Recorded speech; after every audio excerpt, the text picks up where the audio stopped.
হরে কৃষ্ণ। সকলকে আবারও কৃষ্ণ প্রীতি শুভেচ্ছা জানিয়ে আমাদের দৈনন্দিন যে শ্রীমদ্ ভাগবত গীতার ক্লাস সেখানে আপনাদেরকে স্বাগতম জানাচ্ছি। আজ আমরা শ্রীমদ্ ভগবত গীতার অন্তর্গত তৃতীয় অধ্যায়ের 12 নম্বর শ্লোক নিয়ে আলোচনা করব।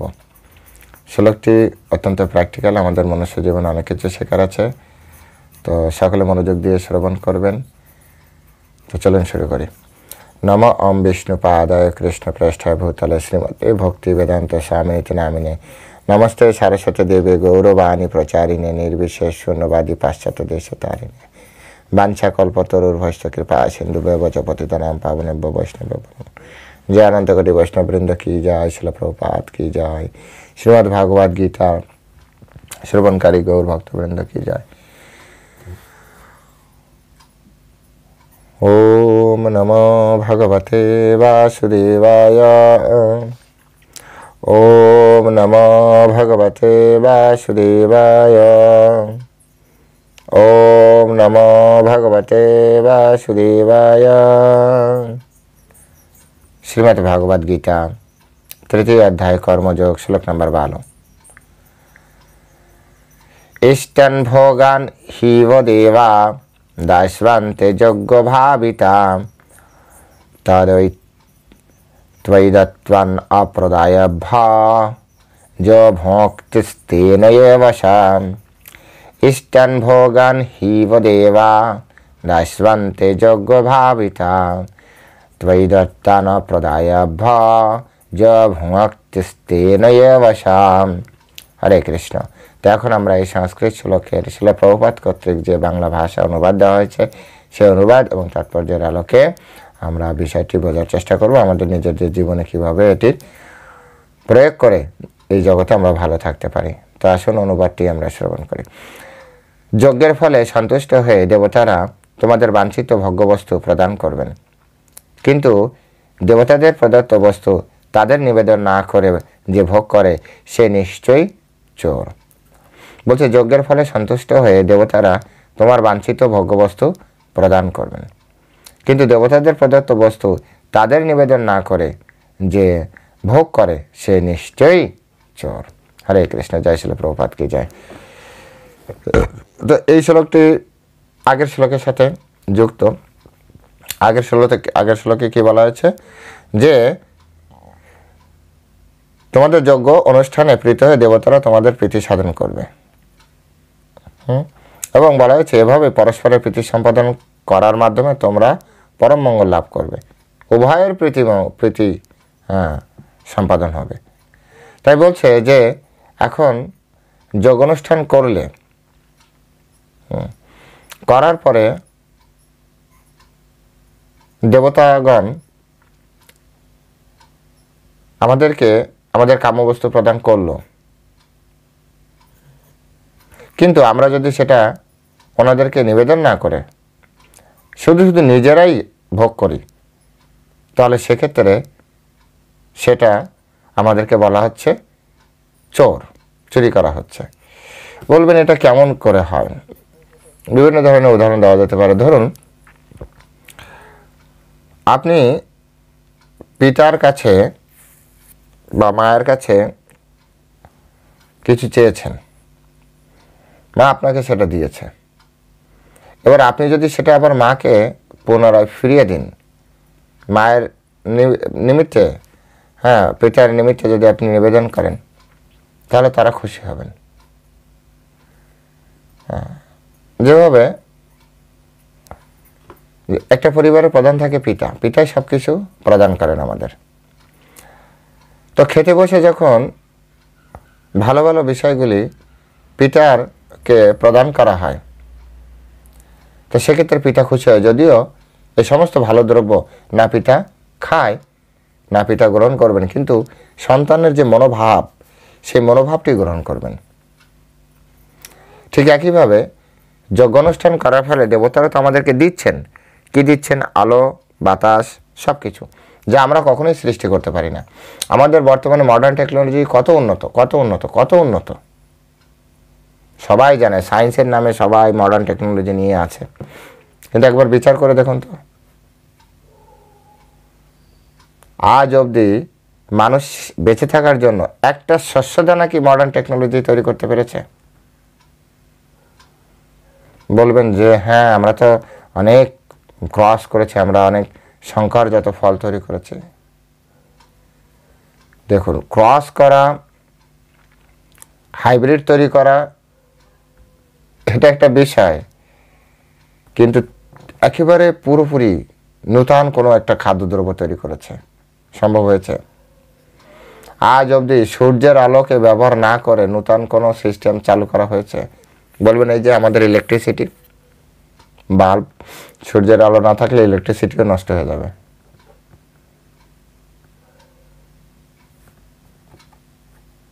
সূর্যের আলো না থাকলে সব কিছু ঠান্ডা হয়ে যাবে, তখন বাতাসও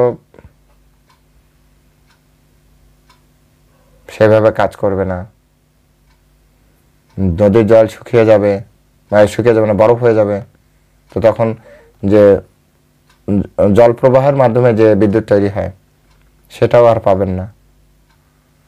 এক কথায় দেবতারাই কিন্তু আমাদের এই জগতে বাঁচিয়ে রেখেছেন। আমাদের যা কিছু দরকার ভগবান তিনি সাপ্লাই দিচ্ছেন দেবতাদের মাধ্যমে, দেবতারা আমাদেরকে টিকিয়ে রেখেছেন। এখানে কৃষ্ণ বলছে দেখো, দেবতারা তো তোমাদের সব দিচ্ছে, তোমাদের উচিত দেবতাদেরকে সেগুলি আবার নিবেদন করা। একটা সুন্দর উদাহরণ মনে পড়েছে, ধরুন সরকার আমার প্রতি প্লেসড হয়ে ইলেকট্রিসিটি তো দিচ্ছে আমার ঘরে, এবার আমি যদি বিলটা ঠিকভাবে না দিই তাহলে এটা চুরি করা নয়?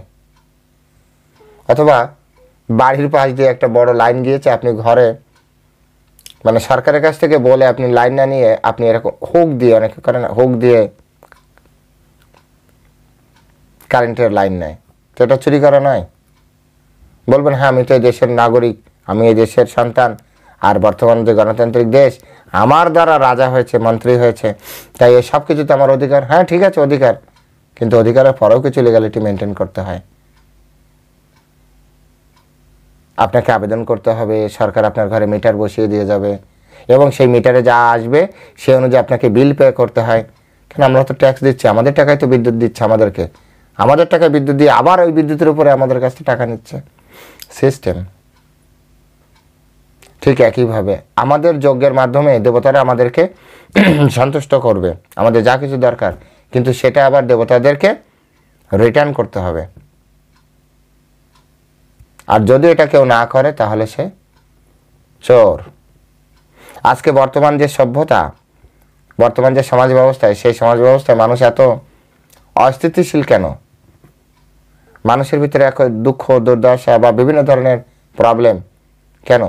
কারণ প্রত্যেকেই চোরের কাছে ফেসে আছে। সরি, প্রত্যেকে বলা ভুল হচ্ছে, মেজরিটি পার্সেন্ট বৈষ্ণবরা চোরের দায় থেকে বেরিয়ে আছে। এরপরের শ্লোকে সেটা নিয়ে আলোচনা হবে। কিন্তু বাকি সবাই, এবার বৈষ্ণব কত পার্সেন্ট সারা পৃথিবীর হিসেবে যদি ভুল না হয়, বা আমি এক্সাক্ট বলতে পারবো না, আমার মনে হয় না যে 1%ও সারা পৃথিবীর হিসেবে বৈষ্ণব আছে। তো 99% মানুষ তারা চোরের কাছে ফেসে আছে। তো তাহলে এই যে সোসাইটি, এই সোসাইটির কিভাবে ভালো হতে পারে? নিজেদের ভিতরে তো প্রবলেম হবেই। অন্যায় করলে, অপরাধ করলে তার ফল কি হবে? তার ফলে সবাই অসন্তুষ্ট হবে। শিলা প্রভুপাদ এটাই বলছে যে জীবন ধারণ করার জন্য যা কিছু প্রয়োজন তা সব কারা দিচ্ছে? পরমেশ্বর ভগবান বিষ্ণুর নির্দেশ অনুসারে দেবদেবতারাই আমাদের সরবরাহ করছে। স্পষ্ট করে এটাই বলছেন শিলা প্রভুপাদ। আর আপনারাও দেখুন না, সূর্য কে তৈরি করেছে, বায়ু কে তৈরি করেছে, এই যে আমাদের যে পানীয় জল, আপনি বলুন কে তৈরি করেছে পানীয় জল? বলুন প্রকৃতি তৈরি করেছে। প্রকৃতি, ভগবদ্গীতায় বলেছে প্রকৃতি মায়াধ্যক্ষণে প্রকৃতি শুয়েতে চরাচরাম, আমার অধ্যক্ষতায় প্রকৃতি নিয়ন্ত্রিত হয়। এই প্রকৃতি নিয়ন্ত্রক আছে পরমেশ্বর ভগবান শ্রীকৃষ্ণ। এবার একজন দাবি করেছে, ধরুন আপনি মানেন না, হ্যাঁ ঠিক আছে আপনার লজিক আমি মেনে নিলাম, আপনি মানেন না কৃষ্ণ বা এই প্রকৃতির আরেকজন নিয়ন্ত্রক আছে, ঠিক আছে আমি মানলাম। কিন্তু একজন যখন দাবি করেছে যে আমার দ্বারা নিয়ন্ত্রিত, এবার আপনার এই দাবি খণ্ডন করার জন্য তো আপনার আরেকজনকে তৈরি করতে হবে। আপনি বলুন যে আর কে নিয়ন্ত্রক আছে? আমি নিয়ন্ত্রক না, আপনি নিয়ন্ত্রক না, আমাদের সরকার নিয়ন্ত্রক না, বা এর আগে কেউ বলেছে যে আমি নিয়ন্ত্রণ করি না, এর পরে কেউ বলছে সেটা তো জানি না, বড় বলবে কিনা। তাহলে আপাতত একজন তো বলেছে যে হ্যাঁ, যে কোনো একটা জমি ফেলানো আছে, হঠাৎ একজন বলে এই জমির মালিক আমি। আপনি মানছেন না, ঠিক আছে, আপনি মানছেন না, তো আপনি বলুন যে এই জমির মালিক কে। তা আমি জানি না, তাহলে মেনে নিন ইনি মালিক। আর আপনি যদি বলেন ইনি মালিক নয়, তাহলে যে মালিক আপনি তাকে প্রকাশ করুন সকলের সামনে, এভিডেন্স দেখাতে বলুন। কত সহজ, তাই না বলুন? যদি বোঝার চেষ্টা করেন আপনি খুব সহজে বুঝতে পারবেন। ঠিক তেমনি পরমেশ্বর ভগবানের মাধ্যমে এই সব কিছু নিয়ন্ত্রিত হচ্ছে, সব কিছু তিনি সরবরাহ করছেন দেবতাদের দ্বারা। তো এখন আমাদের উচিত হচ্ছে যজ্ঞ অনুষ্ঠানের মাধ্যমে দেবতাদের সন্তুষ্ট করা। এবার যজ্ঞ অনুষ্ঠানে যখনই আপনি নিবেদন করবেন, যা কিছু আপনি পাচ্ছেন, ফল কোথা থেকে পাচ্ছেন? দেবতারা দিচ্ছে। এবার সেই ফল দিয়ে আপনি আবার পূজা করছেন, দেবতাদের যজ্ঞ করছেন। এটাই হচ্ছে আদান প্রদান। ওনারা দিবেন, ওনাদেরকে আবার দিতে হবে, ট্যাক্স দিতে হবে, পে করতে হবে তার জন্য।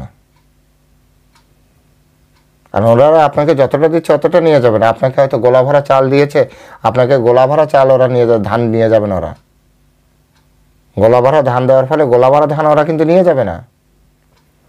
ওরা চায় দেবতারা যজ্ঞ অনুষ্ঠান যেভাবে হয়, যে আপনি সুন্দর যজ্ঞ করুন, কৃতজ্ঞতা প্রকাশ করুন, সেখানে আপনি অল্প কিছু, যে আপনারা কৃপা করে আমাদেরকে দিয়েছেন, আপনাদের কাছে আমরা ঋণী। আরও অনেক মন্ত্রতন্ত্র আছে, যারা জানে তারা জানে, আমরা তো এতটা ক্লিয়ার জানি না। জাস্ট এটা, যদি এতটাও না পারেন, কমসে কম প্রসাদ খাওয়ার সময় আপনি বলেন, হে ভগবান, আপনি কৃপা করে আমাদেরকে প্রসাদ প্রদান করছেন, আমাদের তো কোনো যোগ্যতাই নেই, আপনি সব কিছুর মালিক। এটুকু তো কৃতজ্ঞতা প্রকাশ করাই যায়।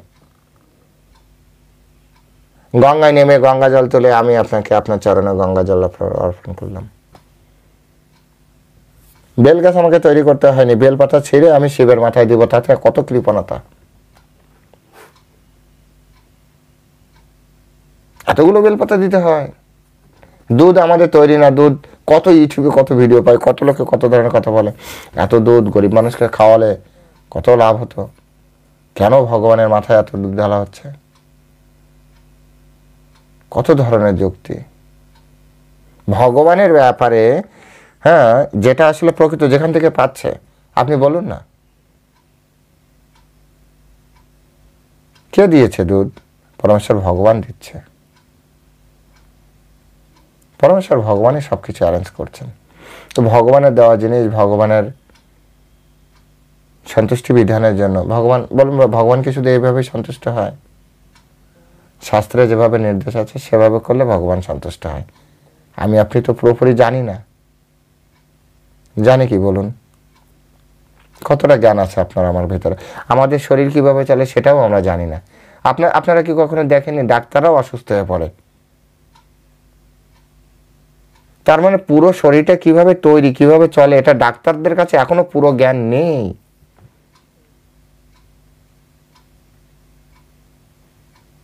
পুরো জ্ঞান এখনো পর্যন্ত নেই। তাই যেখানে যে ভগবান এভাবে সন্তুষ্ট, শাস্ত্রে এভাবে আছে, এটা মেনে নিন। খুব সিম্পল, এটা মেনে নিন। আপনারা আপনি তো আর জানি না, তো শাস্ত্রের বাইরে আর কিভাবে জানবো যে ভগবান কিভাবে সন্তুষ্ট হয়? শাস্ত্রে বলেছে এভাবে সন্তুষ্ট হয়, আমাদের তাই করতে হবে, শাস্ত্র অনুযায়ী চলতে হবে। আর দেবতাদেরকে আমাদেরকে যজ্ঞ করতে হবে, তাদের কাছ থেকে আমরা যা পাচ্ছি সেটা আবার দিতে হবে। ছিল প্রভুপাদ বলছে, অল্প বুদ্ধি সম্পন্ন বিভিন্ন দেবদেবীর উদ্দেশ্য তাদের যজ্ঞ অনুষ্ঠান করতে বলা হচ্ছে। ভগবানের সম্বন্ধে যাদের ধারণা নেই, ভগবান এখানে দেখুন, ভগবান একটা আছে, ভগবদ গীতা ডাইরেক্ট বলেছে, মন মনে ভাবো, তোমার মনকে আমার ভাবনা নিযুক্ত করো। আবার এখানে দেবদেবতাদের কথা বলছে। যাদের ভগবানের জ্ঞান নেই, ডাইরেক্ট পরমেশ্বর ভগবানের জ্ঞান নেই, তারা কি করবে? তারা দেবদেবতার যজ্ঞ জন্য পূজা করবে, যজ্ঞ করবে। এটা করতে হবে। হয় আপনি ডাইরেক্ট ভগবানের সেবা করুন, তা না হলে আপনি দেবদেবতার সেবা করুন। আপনাকে করতে হবে, তা না হলে ভগবদ্গীতা কৃষ্ণের নিয়ম অনুযায়ী আপনি চোর। অনেকে বলে না আমি অত্যন্ত সৎ জীবনযাপন করি, আমি কারো ঠকাই না। আরে আপনি তো ভগবানকেই ঠকিয়ে বসে আছেন। আপনি যখন ভগবানের উদ্দেশ্যে আপনি কোনো কিছু নিবেদন না করছেন, আপনি যখন যজ্ঞ না করছেন, আপনি যখন ভগবানকে কিছু নিবেদন না করে আপনি সেটা গ্রহণ করছেন, তার মানে আপনি চুরি করছেন। সৎ কোথায়? চোর সৎ হয় কখনো? চোর কখনো সৎ হয় না। শিল প্রভুপাদ বলছেন যে হীরা চোর অথবা ক্ষীর চোর অথবা হীরা চোর, চোর উভয়ই, চোরের বদনাম নিতে হয়। এখানে পরমেশ্বর ভগবান সেটা স্পষ্ট করে। স্ত্রীন এ ভাষা স্ত্রীন মানে চোর। তো যারা পরমেশ্বর ভগবানকে বুঝতে পারেনি তারা কমসে কম যাদেরকে দেখতে পাচ্ছে তাদেরকে পূজা করুক, যজ্ঞ করুক।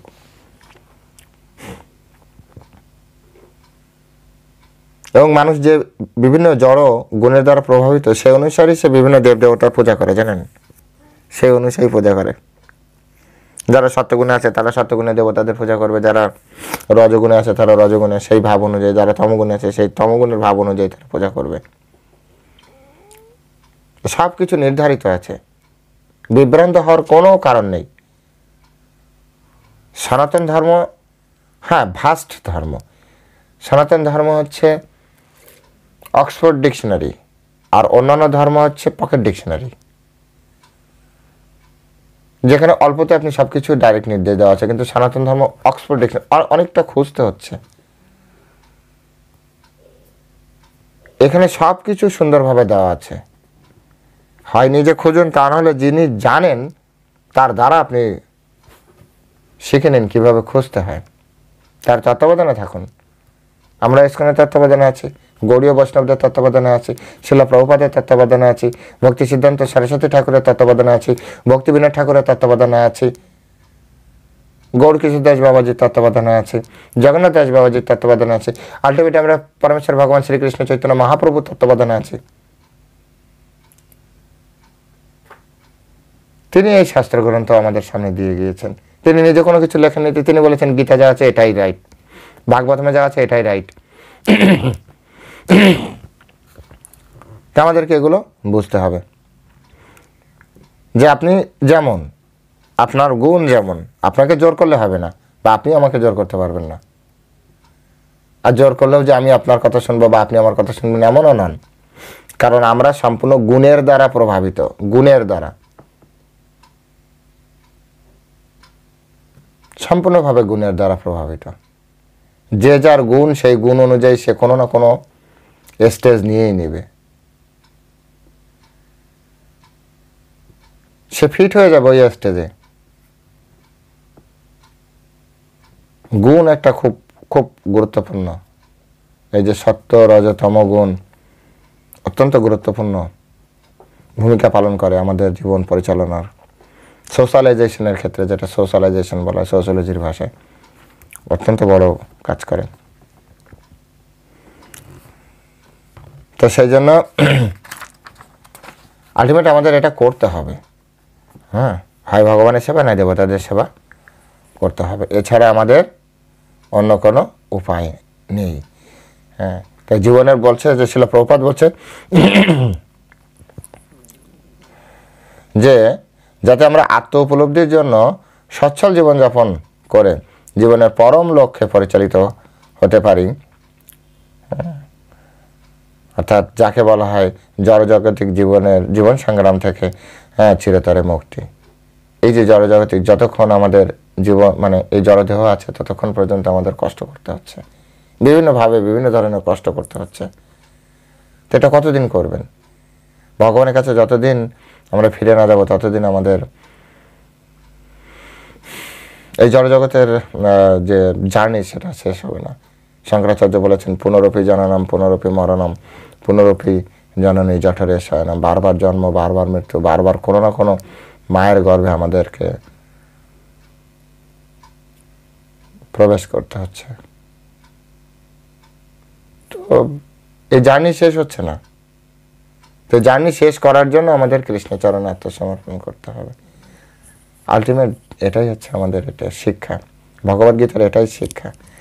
ধীরে ধীরে ধীরে ধীরে আপনাদেরকে কৃষ্ণ জানাবে। অনেকে আছে না গীতা না পড়ে গীতার উপর মন্তব্য করে। গীতা পড়ুন, গীতা একটার সাথে আরেকটা শ্লোক খুব সুন্দরভাবে পাশাপাশি রাখলে একটা মিনিং প্রদান করে, একটা মিনিং প্রদান করে।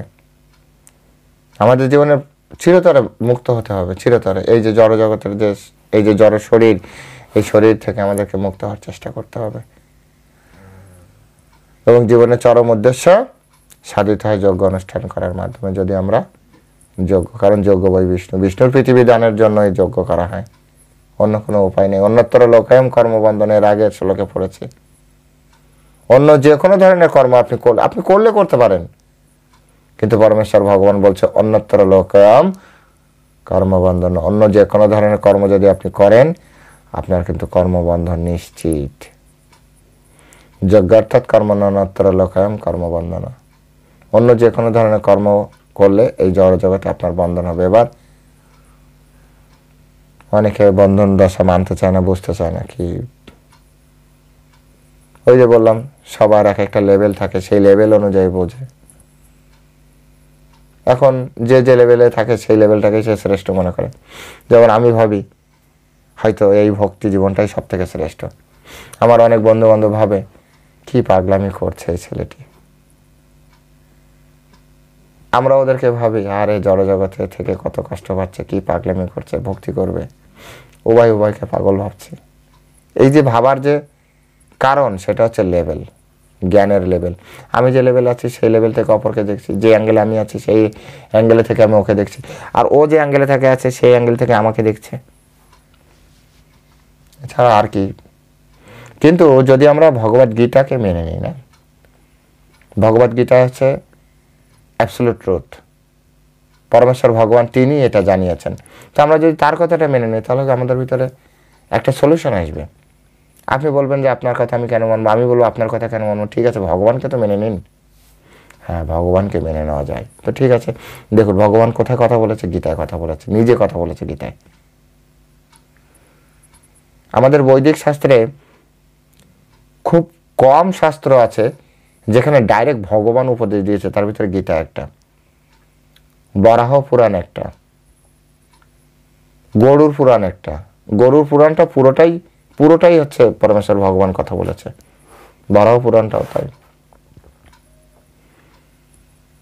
বিষ্ণু পুরাণটাও অনেকটা আছে, কিন্তু অনেকটা কমও আছে। গরুড় পুরাণ এবং বরাহ পুরাণটা আমি দেখেছি যে ওখানে আরো অনেক পুরাণ হয়তো আছে। মনুস্মৃতি আমাদের অত্যন্ত মূল্যবান ধর্মগ্রন্থ, কিন্তু এটা মনু দিয়েছে, ডাইরেক্ট ভগবান দেয়নি। মনুকে গীতা পড়িয়েছে, মনু আমাদেরকে মনুস্মৃতি দিয়েছে। এটা ডাইরেক্ট ভগবান বলেছে। তো ভগবানকে মানলে গীতা মানতে হবে। গীতা মানলে আপনার গীতা ভগবান যেভাবে বলেছে সেটা মেনে নিতে হবে। এখানে আমার আপনার লজিক, আমার আপনার বুদ্ধি, আমার আপনার জ্ঞান খাটালে হবে না। কারণ গুরুর উপরে গুরুগিরি করতে গেলে জীবনে বিপদ আছে, আর তাই সেই বিপদে আজ আমরা ফেসে আছি। শিলা প্রভুপাদ যখন ভক্তি সিদ্ধান্ত সরস্বতী ঠাকুর কাছে, প্রভুপাদের কাছে তিনি যখন তার কাছে যখন দীক্ষা নেবেন এরকম চিন্তা করেন, তার কাছে গিয়েছিলেন। তো ইস্কনের প্রতিষ্ঠাতা আচার্য কৃষ্ণ কৃপা শ্রীমতী ছিল অভয় চরণাবিন্দু ভক্তিবেদান্ত স্বামী প্রভুপাদের বন্ধু ছিলেন সুভাষ বোস। তো সুভাষ বোস প্রভুপাদকে ছাড়িয়ে আনার জন্য ভক্তি সিদ্ধান্ত সরস্বতী ঠাকুর প্রভুপাদের কাছে গিয়েছিলেন। বলেছিলেন যে আমরা এখন পরাধীন আছি, আমাদের এই পরাধীন অবস্থায় আমাদের কথা কে শুনবে। তো ভালো আমরা আগে স্বাধীনতা আন্দোলন করে আমরা আগে স্বাধীন হই। কারণ শিলা প্রভুপাদও স্বাধীনতা সংগ্রামের সাথে, সংগ্রামীদের সাথে স্টুডেন্ট লাইফ থেকে জড়িত ছিলেন, যে আগে আমরা স্বাধীন হই, পরে আমরা ধর্ম প্রচার করব। তো তখন ভক্তি সিদ্ধান্ত সরস্বতী ঠাকুর একটা সুন্দর কথা বলেছিলেন।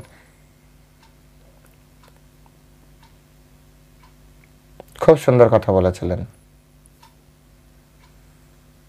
যে তুমি কি ভাবছো ব্রিটিশরা চলে গেলেই তুমি স্বাধীন হবে? না, আজ ব্রিটিশ তোমাকে শাসন করছে, কাল তোমার দেশের লোক সরকার এসে তোমাকে শাসন করবে। আসলে সবসময় আমরা পরাধীনই থাকবো।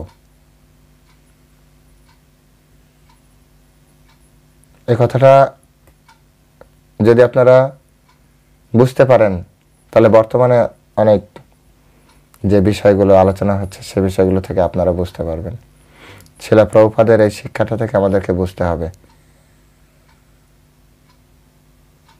যারা সনাতন ধর্মের প্রচার করবে, সনাতন ধর্মের প্রচারকদের কোনো রকম, শিলা প্রভুপাদ বারবার নন পলিটিক্যাল সোসাইটি, এটা কোনো রকম পলিটিক্সের সাথে আমাদের একটাই উদ্দেশ্য, একটাই আমাদের বিজনেস, সেটা হচ্ছে সনাতন ধর্মের প্রচার, ধর্মের প্রচার, মানব সমাজে কৃষ্ণ ভাবনামৃতের প্রচার।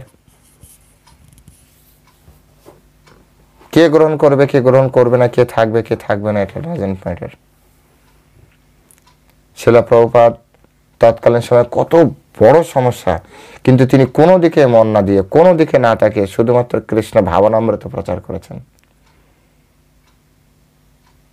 আজকে শিলা প্রভুপাদের সেই থটসের বাইরে যে আমরা বিভিন্ন সংগঠনের সাথে বিভিন্ন এটার বাইরে যখন অ্যাক্টিভিটিস করছি না, তখনই আমাদের বিভিন্ন ধরনের প্রবলেম আমাদের ভিতরে ক্রিয়েট হচ্ছে। আর তারই ফলশ্রুতিতে বিভিন্ন জায়গায় ইসকনকে নিয়ে কথা উঠছে। ইসকনের ফোকাস শুধুমাত্র কৃষ্ণ ভাবনামৃত প্রচার, মানুষের ভিতরে কৃষ্ণ কথা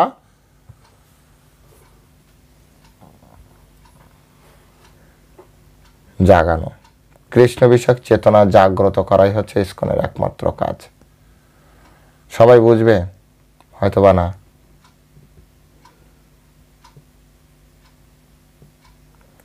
যার সৌভাগ্য উদীয়মান, উদয় হতে, এই উদয় হবে, ঠিক সেই ব্যক্তি যখন আপনার সামনে আসবে, আপনি যখন কথা বলবেন, সেই ব্যক্তি ধর্মগ্রহণ করবে। উই ওয়ান্ট জাস্টিস, এই ধরনের কথা বলে কোনো লাভ নেই। জাস্টিস আজ এই জাস্টিস পেলেন তো কালে আরেকটা প্রবলেম আসবে, বেকার বলে লাভ কি? সনাতন দেখুন, এটা বৈষ্ণবদের একটা আলাদা সোসাইটি, বৈষ্ণবিজম একটা আলাদা বিষয়। বৈষ্ণব মানে এরকম না, বৈষ্ণব মানে বৈরাগী। বৈষ্ণবিজমটা বোঝেন যে আমরা আজকে সুন্দর পোশাক পরছি, প্লেনে চড়ছি, এটা এর মানে এরকম না যে আমরা, আমাদের সাথে সমাজ সংসারের শুধুমাত্র ধর্মের জ্ঞান প্রদানের লেনাদেনা। সমাজ সংসারকে নিয়ন্ত্রণ করবে, সমাজ সংসারে যারা অধিনায়ক থাকবেন, যারা রাষ্ট্রপ্রধান থাকবেন, তারা নীতি নির্ধারণ করবেন। যদি ভুল হয় দায়ভার তাদের। যদি আপনি এখানে টিকতে না পারেন, আপনি অপর জায়গায় চলে যাবেন। কিন্তু এখানে থেকে আপনি যদি সরকারের সাথে আপনি যদি ফাইট করেন, তা তো হবে না। এটা সনাতন ধর্মও শেখায় না। রাজার সাথে ফাইট করা সনাতন ধর্মে শেখায় না। শিলা প্রভুপাদ কখনোই করেনি, কারোর সাথে করেননি। যখন ডাইরেক্ট ইসকনের উপরে আঘাত এসছে, শিলা প্রভুপাদ, যেমন রাশিয়া যখন ইসকনে ভগবদ্গীতা ব্যান করে দেওয়া হয়, তখন শিলা প্রভুপাদ ইন্টারন্যাশনালি সেটাকে ফাইট করেছিলেন। রাশিয়ার কোনো প্রবলেমকে বা শিলা প্রভুপাদ থাকতে বা শিলা প্রভুপাদের কোনো গ্রন্থে বা শিলা প্রভুপাদের যারা শিষ্যবৃন্দ, আমরা দেখিনি যে কোনো দেশের কোনো পলিটিক্যাল ইস্যু নিয়ে তারা কখনো কথা বলেছেন। এগুলি বলতে হচ্ছে কারণ বর্তমানে ইসকন অনেক ধরনের মন্তব্য করছেন। ইতিহাস জানতে হবে শিলা প্রভুপাদের বিষয় থেকে। এখানে সেই বিষয় যে পরস্পর পাশাপাশি থাকলেই আমাদের মঙ্গল হবে। ভগবদ্গীতা কি বলেছে? ভগবদ্গীতা এখানে দেবতারা আমাদেরকে নিয়ন্ত্রণ করছে। তো এখানে ভগবদ্গীতা বলছে এভাবে পরস্পরের প্রীতি সম্পাদন করার মাধ্যমে তোমরা পরম মঙ্গল লাভ করবে। আমাদের যদি পরম মঙ্গল লাভ করতে হয়, তো এখানে দেবতারা আমাদের নিয়ন্ত্রক, আর বর্তমানে জড় জগতে আমরা আছি, তাহলে জড় জগতে আমাদের রাজারা আমাদের নিয়ন্ত্রক। তো রাজাদের সাথে আমাদের প্রীতিময় সম্পর্ক রাখতে হবে। রাজার সাথে আমরা ফাইট করতে পারবো? তাহলে ভগবদ্গীতার শিক্ষাই তো আমরা মানছি না। আমার পূর্বজীবনের কর্মের ফল অনুযায়ী আমার অবস্থান তৈরি হয়েছে, পূর্বজীবনের কর্মের ফল অনুযায়ী আমি রাজার কাছ থেকে ততটা পাচ্ছি না। আমার অধিকার, কিসের অধিকার আপনার আমার?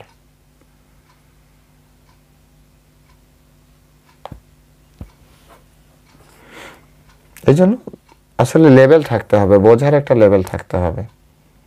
যা ছিল প্রভুপাদ কখনো করেনি তা যদি আমরা করি, তার বিনিময়ে আমাদেরকে ফল পেতে হবে। কোনো দেশের কোনো পলিটিক্যাল ইস্যুতে বৈষ্ণবদের বা ইসকন সোসাইটির বা কোনো গৌড়ীয় বৈষ্ণবদের কোনো ইয়ে থাকতে পারে না। এর জন্য আলাদা সোসাইটি আছে, আলাদা সংগঠন আছে, কারণ তারা ওটা নিয়ে রিসার্চ করে, পলিটিক্যাল ইস্যু নিয়ে রিসার্চ করে। আমাদের তো রিসার্চের বিষয়ই ভাগবতম, আমাদের রিসার্চের বিষয়ই তো গীতা ভাগবত। এইসব একজন ডাক্তার সে যদি ইঞ্জিনিয়ারের বিষয়ে মাথা ঘামায়, একজন ইঞ্জিনিয়ার সে যদি ডাক্তারের বিষয়ে মাথা ঘামায়, একজন লয়ার সে যদি জেলের বিষয়ে মাথা ঘামায়, একজন রিক্সা চালক সে যদি আইনের বিষয়ে মাথা ঘামায়, তাহলে দেশে প্রবলেম হবে কিনা?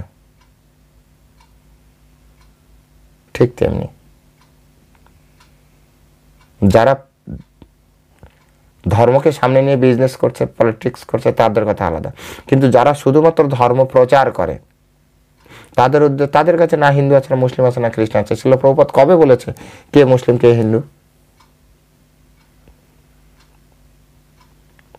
কখনো তো এরকম ভেদ করেনি, ভেদভাবই নেই যে হিন্দুদের উপর অত্যাচার হচ্ছে। তাহলে কর্মফল কাকে বলে? মুসলিমদের উপর অত্যাচার হচ্ছে, কর্মফল কাকে বলে? তার মানে আমি কর্মফল মানি না।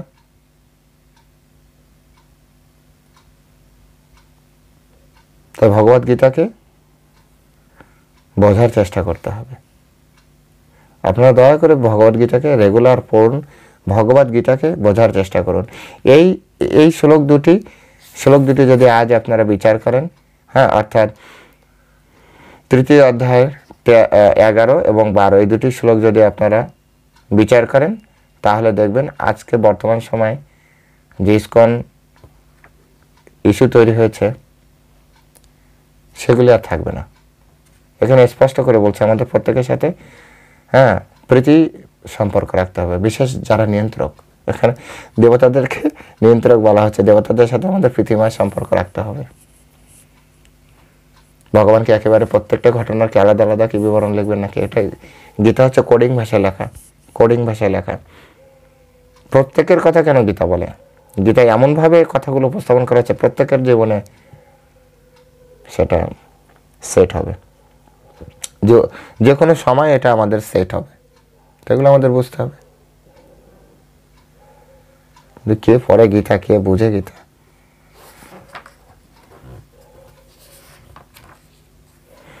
অনেকে বলবে যে আপনি এত কথা বলছেন, আপনি মনে হয় সব বুঝে ফেলেছেন। না, আমিও সব বুঝি না, কিন্তু আমি বোঝার চেষ্টা করি।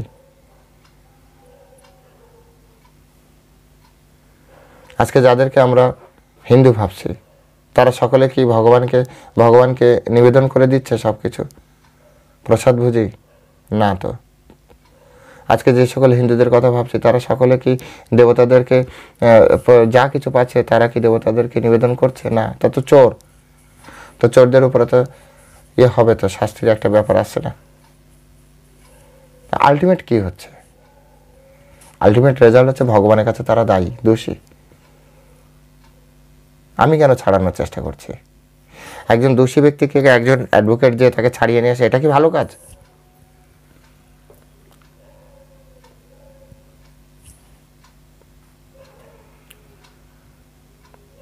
তাই বলছে, এর ছিল প্রবাদ বলছে, যে সমাজ চোরের সমাজ তা কখনোই সুখী হতে পারে না। ভগবদ্গীতা দেখুন 3য় অধ্যায় 12 নম্বর শ্লোকে, যে সমাজ চোরের সমাজ, সেই সমাজ কখনোই সুখী হতে পারে না। আর আমরা সুখ চাইছি, উই ওয়ান্ট জাস্টিস, আমরা জাস্টিস চাইছি। নিজেরা অপরাধী, আবার আমরা জাস্টিস চাইছি।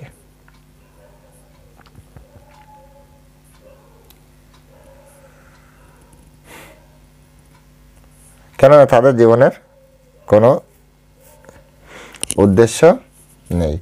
তাই স্থূল জড়বাদী যে সমস্ত চোরেরা ভগবানের সম্পদ চুরি করে জড়জগৎকে ভোগ করতে উন্মত্ত, তাদের জীবনের কোনো উদ্দেশ্য নেই। তাদের একমাত্র বাসনা হচ্ছে ইন্দ্রিয় সুখ ভোগ করা। যোগ্য করে কিভাবে ভগবানের ইন্দ্রিয় তুষ্ট করতে হয় তা তারা জানে না। এই জন্য চৈতন্য মহাপ্রভু খুব সুন্দরভাবে আমাদের সংকীর্তন যজ্ঞ শিখিয়েছেন। সংকীর্তন যজ্ঞে যুক্ত হও। সংকীর্তন যজ্ঞের মাধ্যমেই আমাদের সমস্ত সমস্যার সমাধান হবে। বলে কীভাবে হবে তা আমি জানি না কীভাবে হবে। ইস্কন বাড়ছে শুধুমাত্র হরিনামের উপরে, গীতা ভাগবতের উপরে। যতদিন ভগবান চাইবে ততদিন পর্যন্ত এটা বাড়তে থাকবে। আজকে মানুষ মাছ মাংস ছেড়ে, অসৎ জীবন ছেড়ে এই যে বৈষ্ণব হয়েছেন এবং তার ভিতরে ইচ্ছা করছে না, এটা হরিনামের প্রভাবে। আপনি যদি হরিনামের প্রভাবে পরিবর্তন হন তাহলে আরেকজন কেন পরিবর্তন হবে না? যেভাবে পরিবর্তন হয় সেভাবে আপনি নিজের জীবনকে পরিচালনা করুন। তো সকলে ভালো থাকবেন। আমি শুধু একটাই অনুরোধ করি, আপনারা সুন্দরভাবে শ্রীমদ্ ভগবদ গীতা অধ্যয়ন করুন। শ্রীমদ্ ভগবদ গীতা আমাদের লাইভ কোর্স। শ্রীমদ্ ভগবদ গীতার ভিতরে আমাদের সকল প্রশ্নের উত্তর আছে। কিন্তু এটা আমাদের দুর্ভাগ্য যে আমরা আসলে শ্রীমদ্ ভগবদ গীতার এই যে ভাষাটা, সেই ভাষাটা আমরা বুঝতে পারি না, হয়তোবা আমরা অতটা জ্ঞানী নই। তাই আমাদের বিদগ্ধ যারা পণ্ডিত প্লাস ভক্ত, শুধু পণ্ডিত হলে হবে না, ভক্ত হতে হবে। কারণ ভক্ত না হলে এই জ্ঞান কোনো পণ্ডিতের কাছে প্রকাশিত হয় না, এটাও ভগবান বলে গিয়েছেন। তাই বিদগ্ধ পণ্ডিত এবং অত্যন্ত পূর্ণ শরণাগত ভক্তের চরণে আশ্রয় গ্রহণ করার মাধ্যমে এই জ্ঞান গ্রহণ করুন। এই জীবনের প্রকৃত সব সমস্যার সমাধান আপনি করতে পারবেন এবং এই বর্তমান সময় যা যা চলছে তারও সমাধান আপনি পেয়ে যাবেন। তো সকলে ভালো থাকবেন। হরে কৃষ্ণ। জয় শিল প্রভুপাদ কি জয়।